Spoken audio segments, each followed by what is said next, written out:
नमस्कार, मी निर्मला. आपण मस्त असे रव्याचे लाडू तयार करणार आहोत. तर त्यासाठी मी बारीक चमेली रवा घेतलेला आहे.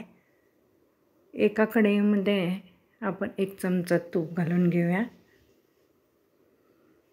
त्याच्यामध्ये चमेली रवा 2 वाटी आपण घेतलेला आहे.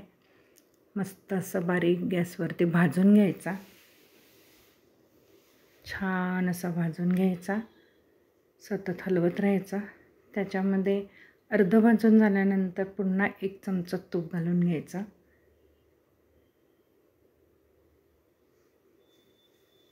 नंतर 1 वाटी नारळाचा चव घ्यायचा. आपण खवणून घेतलेला नारळ 1 वाटी घातलेला आहे यात.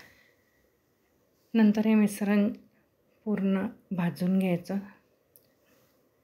एका गॅसवरती पातेलं ठेवून आपण ज्या वाटीनं रवा घेतला त्याच वाटीनं 1.25 वाटी साखर घेतो आहे.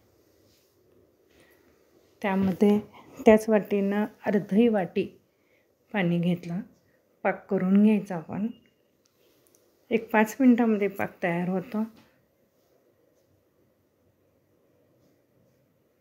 आपला रवा असा छान असा लालसर भाजून झालेला, चांगला भाजून घ्यायचा. मिश्रण तयार झालेलं आहे. ह्याच्यामध्ये आपण मिश्रण घालून घेतो आहे. हे मिश्रण झाकून ठेवायचं.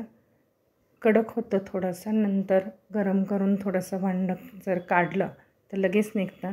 मिक्सरच्या भांड्यामध्ये ते सगळं आपण नंतर घालून तयार करून घ्यायचं. थोडंसं हे पाक झालेलं आहे आपला तयार. ह्याच्यामध्ये हे मिश्रण रवा आपण सगळा घालून घेतला आहे.